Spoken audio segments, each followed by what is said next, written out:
Bentar, saya record dulu. Oke, selamat malam untuk kita semua. Hari ini kita masuk di pertemuan ketiga. Jadi, adapun materi kita hari ini aliran flowchart atau DFD. Nah, langsung saja kita masuk ke materi. Untuk temannya nanti menyusul saja.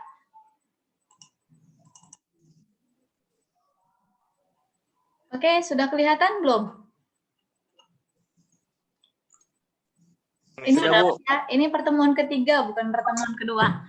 Nah, di sini saya mau menjelaskan data flow. Materi kita hari ini yaitu data flow diagram.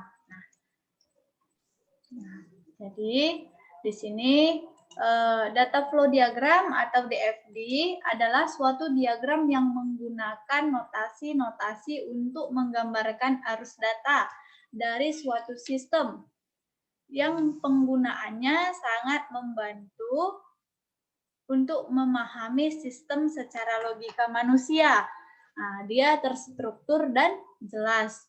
DFD merupakan alat bantu dalam menggambarkan atau menjelaskan sistem yang sedang berjalan secara logis. Nah, di sini ada saya kutip dari 3 menurut para ahli mengenai pengertian data flow diagram. Nah, yang pertama itu ada menurut Wijaya 2007, gambaran grafis yang memperlihatkan aliran data dari sumbernya dalam objek, kemudian melewati suatu proses yang mentransformasikan ke tujuan yang lain yang ada pada objek lain. Yang kedua ada menurut Kristanto di 2003, adalah suatu model logika data atau proses yang dibuat untuk menggambarkan dari mana asal data dan kemana tujuan data yang keluaran dari sistem, di mana data disimpan, proses apa yang menghasilkan data tersebut, dan interaksi antara data yang tersimpan dan proses yang dikenakan pada data tersebut. Yang ketiga ada menurut Jogianto Hartono 2005. Nah, di sini menurut Jogianto ini diagram yang menggunakan notasi simbol untuk menggambarkan alur atau arus data, sistem dokumentasi dari sistem informasi yang ada untuk menyusun dokumentasi untuk sistem informasi yang baru. Nah, jadi di sini ada 3 menurut para ahli, tapi pengertiannya tidak begitu berjauhan. Yang dimaksud dengan data flow diagram itu yaitu lebih ke rincian alur data sebenarnya dari sistem. Nah, di sini ada simbol yang kita gunakan untuk membangun DFD. Nah, di sini ada external agent atau sering lebih dikenal nanti dengan entitas. Di sini entitas merupakan kesatuan lingkungan di luar sistem yang dapat berupa orang, organisasi, atau sistem lainnya yang berada di lingkungan luaran yang akan memberikan input atau menerima output dari sistem. Contohnya seperti ini. Nah, kan ada sistem. Di STMIK Pelita Nusantara juga pasti ada sistem. Untuk registrasi mahasiswa baru, itu kita menggunakan sistem registrasi. Seperti itu. Nah, jadi yang dimaksud di entitas ini adalah orangnya. Contoh, saya sebagai memvalidasi data-data kalian, atau mahasiswanya yang menginputkan data-data mahasiswa tersebut, yaitu KRS, KHS, foto kalian. Nah, itu yang dimaksud sebagai entitas atau external agent. Yang kedua ada proses.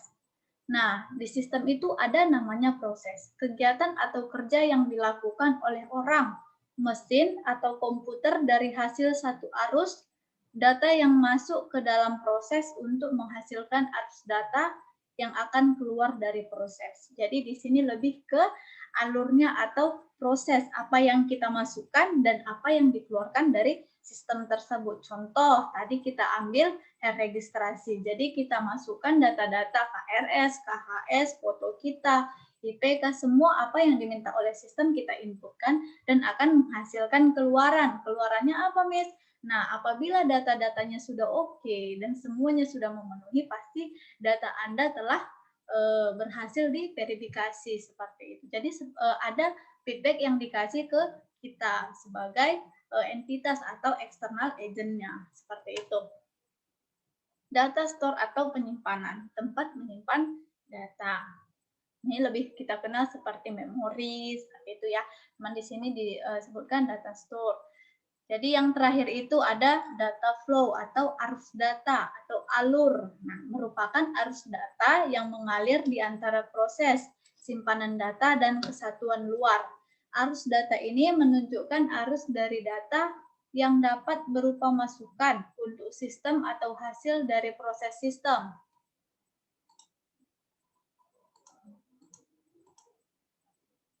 Arus data ini ditunjukkan dengan simbol panah. Nah, jadi ini dia simbolnya. Jadi empat simbol ini harus kalian ingat dan harus ada namanya. Karena apa? Nanti kita membangun DFD ini harus kalian pahami. Contoh yang pertama external agent atau entitas, lebih sering dikenal.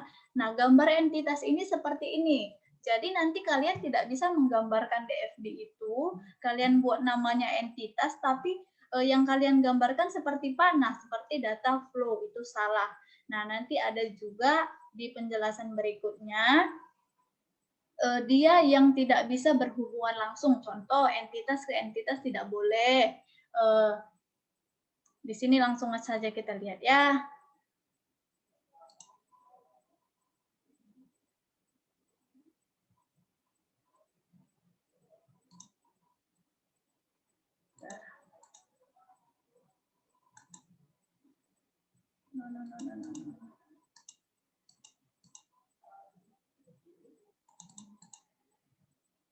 Ya. Tadi kita sampai di mana? Di sini ya. Oke ya.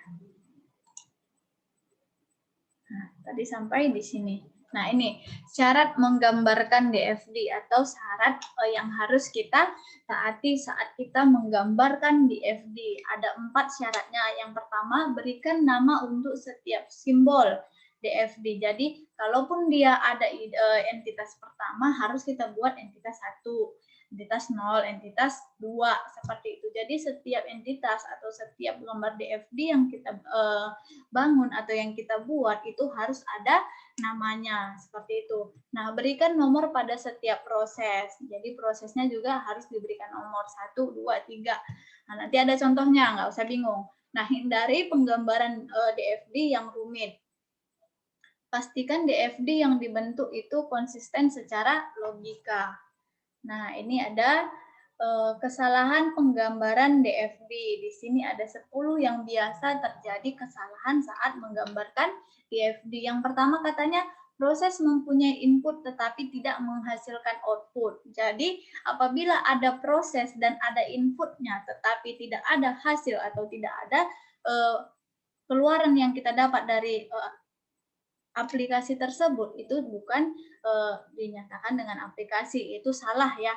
Kesalahan ini disebut dengan black hole atau lubang hitam karena data masuk ke dalam proses dan lenyap tidak berbekas seperti dimasukkan ke dalam lubang hitam. Yang kedua, proses menghasilkan output tetapi tidak pernah menerima input. Keluaran ini disebut dengan mirage atau ajaib.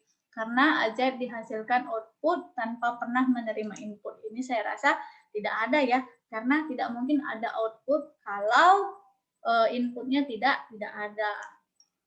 Yang ketiga, input yang masuk tidak sesuai dengan kebutuhan proses. Yang berikutnya, data store tidak memiliki keluaran, data store tidak memiliki masukan.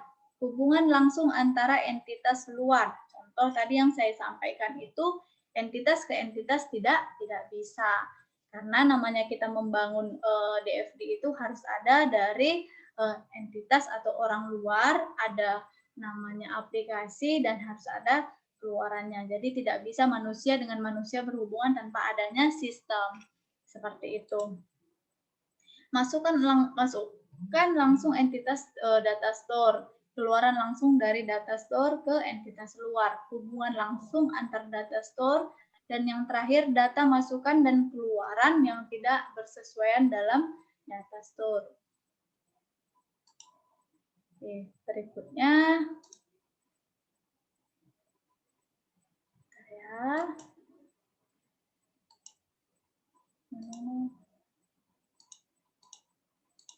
Kenapa sih begini?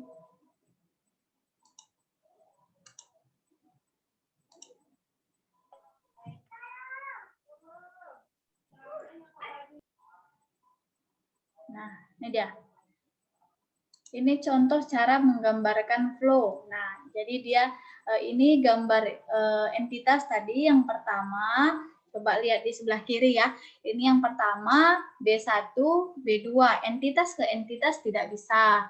Nah, entitas ke data store DS itu tidak bisa. DS ke data store juga tidak bisa langsung berhubungan, apalagi data store dengan data store. Namun kalau gambar yang di sebelah kanan ini sudah benar. Jadi entitas ke sistem baru ada keluaran entitas. Jadi kalau sudah dari orang luar atau orang dengan sistem dan keluarannya juga orang, itu sudah bisa.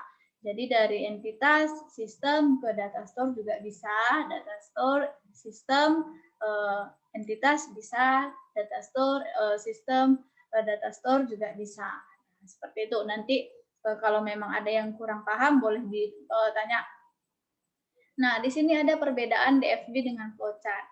Yang pertama, proses pada DFD dilakukan secara paralel, sedangkan flowchart cenderung hanya menunjukkan proses urut. Nah, yang kedua, DFD lebih menjelaskan arus data pada suatu sistem, sedangkan flowchart menjelaskan arus dari prosedur. Yang berikutnya, pada DFD menunjukkan aliran data melalui sistem, di mana looping dan branching. Looping dan branching berarti sistem di mana berulang dan bercabang. Tidak ditunjukkan. Pada flowchart menunjukkan rangkaian proses dengan algoritma atau program yang menyertakan looping dan branching. Berarti rangkaian proses dengan algoritma atau program yang menyertakan perulangan atau percabangan. Oke, yang berikutnya DFD tidak menunjukkan proses perhitungan, sedangkan flowchart sering menunjukkan proses perhitungan. Ya, karena di DFD ini dia tidak ada perhitungan, dia hanya hubungan seperti itu. Jadi kalau di flowchart ada perhitungan, kalau di DFD tidak ada. Namun lebih mudah nih seperti itu. Ya, kalau paham memang lebih mudah menggunakan DFD.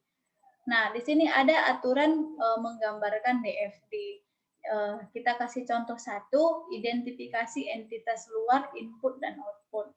Identifikasi terlebih dahulu semua entitas luar, input, dan output yang terlibat dalam sistem. Contoh kasus. Di sini tadi ada saya buat satu contoh kasus, perancangan sistem informasi nilai pada estimate ABC atau ABC. Nah, coba kita bayangkan apabila kita membuat rancangan sistem informasi nilai, pasti ada entitasnya atau entitinya.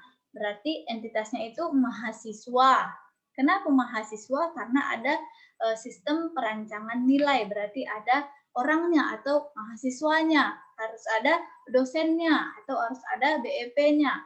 BEP apa ya Miss BEP seperti itu? Itu juga orang yang bisa mengelola nilai. Biasanya kalau di kampus itu BAK seperti itu. Di sekolah saya rasa BAK juga ya. Nah, BAK. Ada dosennya, ada Fudir 1.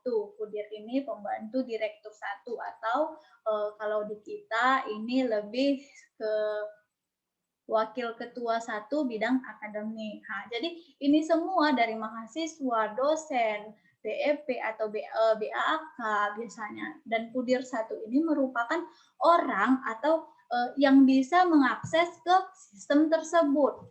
Nah, karena namanya perancangan sistem harus ada mahasiswa, karena di mahasiswa ini nanti ada lagi kebutuhan input, kebutuhan apa yang kita masukkan. Jadi di sini ada data mahasiswa. Kalau tidak ada data mahasiswa kan tidak mungkin ada sistem perancangan nilai, karena dari data mahasiswa baru ada data mata kuliah. Kalau tidak ada mahasiswanya tidak mungkin ada jadwal kuliah, tidak mungkin ada dosen, tidak mungkin ada nilai. Jadi yang pertama sekali harus ada mahasiswanya.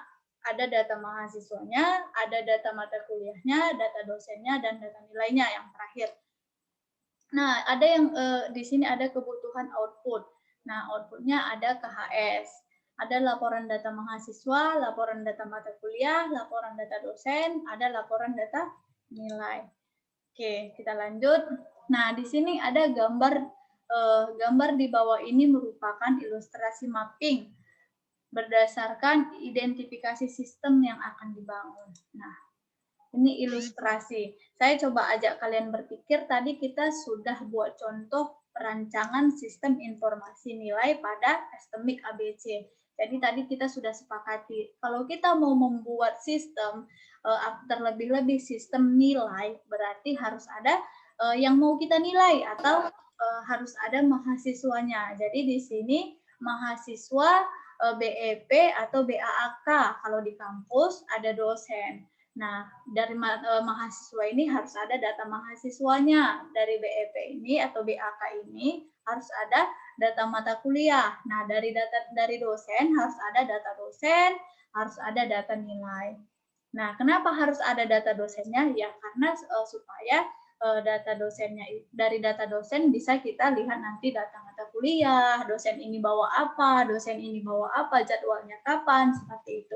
Kalau untuk Pudir ini hanya laporan. Namun Pudir harus bisa mengakses semuanya, harus bisa mengakses data mahasiswa, harus bisa melihat data mata kuliah, harus bisa melihat data dosen, harus bisa melihat data nilai, seperti itu. Nah, di sini ada yang kedua, lakukan tahapan penggambaran dengan urutan sebagai berikut. Data flow digambar konteks. Nanti seperti ini dia.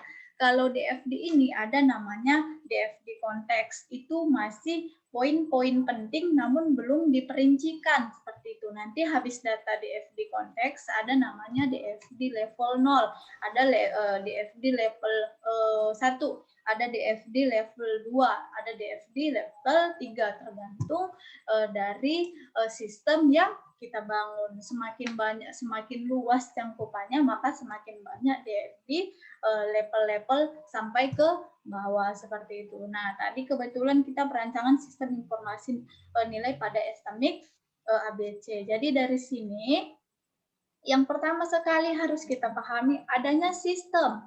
Nah, adanya sistem yang akan mengelola semuanya yang ingin kita bangun. Nah, dari sistem ada namanya KRS atau nilai.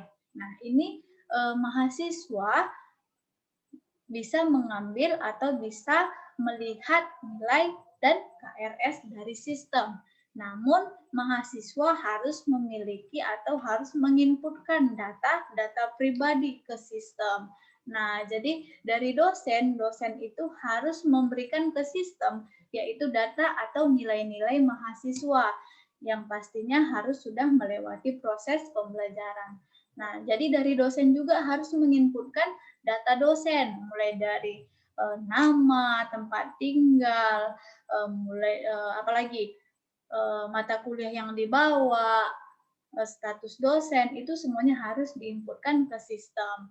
Nah, dari sistem dosen bisa mengambil atau melihat mata kuliah apa yang dibawakannya setiap semester, dan dosen juga melihat data mahasiswa yang akan diajarin atau data mahasiswa dari nama, tempat tanggal lahir, alamat mahasiswa. Jadi semuanya dari sistem. Kalau ke Pundir itu hanya laporan karena di sistem kan semuanya sudah terperinci, tergantung Pundir mau melihat apa.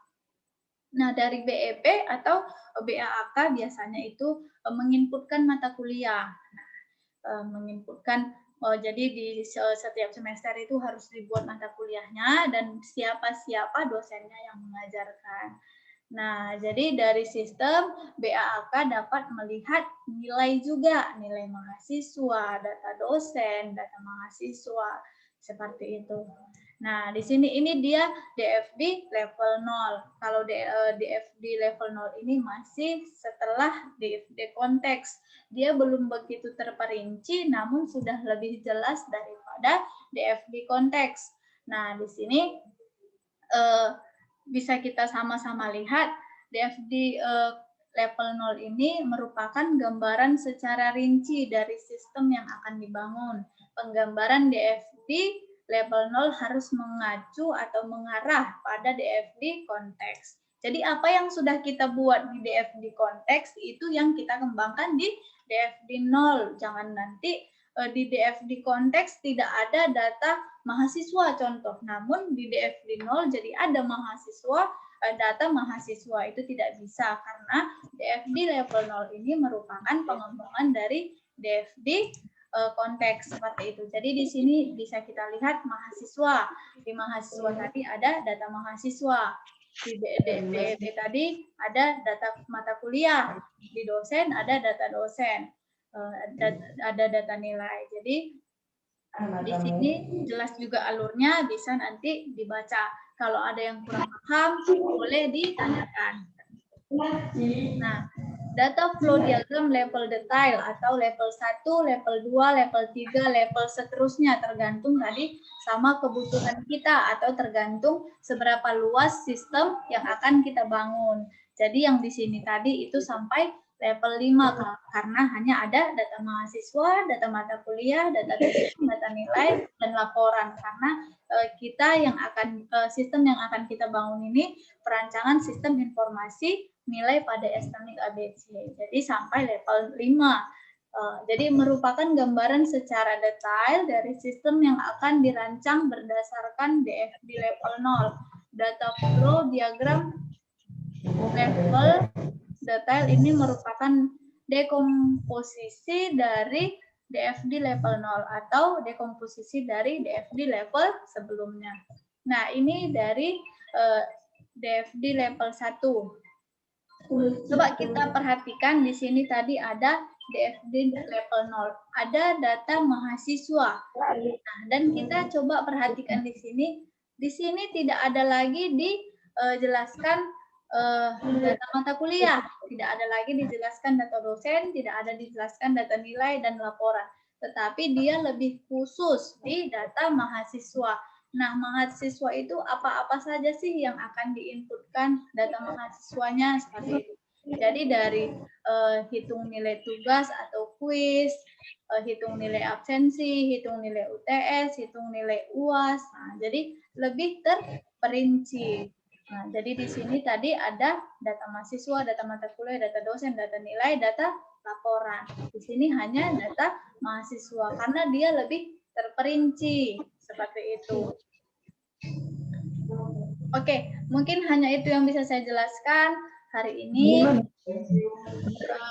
Kalau memang ada yang kurang dipahami, boleh ditanya atau ada yang bertanya dulu.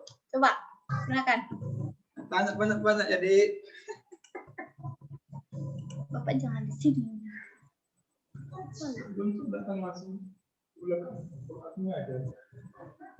Ada kira-kira yang mau ditanya? Itu Pak Bosker. Pernah kan masuk Pak Bosker di tempat kalian kan? Rusuh dia kan? Pernah, Miss. Pernah, itu rusuh. Kalau di mana-mana di Pelita Nusantara dia paling rusuh itu. Oke. Kalau memang tidak ada yang ditanya atau ada yang bertanya, kita lanjut di classroom. Atau ada dulu yang nanya, yuk silakan. Karena waktunya juga sudah mau habis. Tadi saya buka Zoom-nya di jam 6 kurang 10 menit. Waktunya kan hanya 40 menit. Jadi sudah ada peringatan tinggal 5 menit saya rasa. Ada ya? Kalau nggak ada di Zoom, saya berharap harus ada di classroom. Kita akhiri? Atau ada yang bertanya? Nggak ada, Miss. Nggak ada ya. Oke, saya menunggu pertanyaannya di classroom. Ini si Muhammad Arfan ini kayaknya mau nanya, Sugianto, ini Yuni. Banyak nih. Dari muka-mukanya bisa saya baca, Miss, ini harus ditanya ini seperti itu ya. Oke ya, Hotma. Pakai bajunya kau, Hotma. Mana bajumu? Nggak nampak. Bi, mana seragammu? Tinggal, Bu. Mana tinggal? Dari mana kau? Di kampung ada acara keluarga. Wah. Minggu depan nggak pakai baju, saya anggap absen loh. Iya, Bu. Pakai baju, Bet. Oke ya. Miss. Kenapa?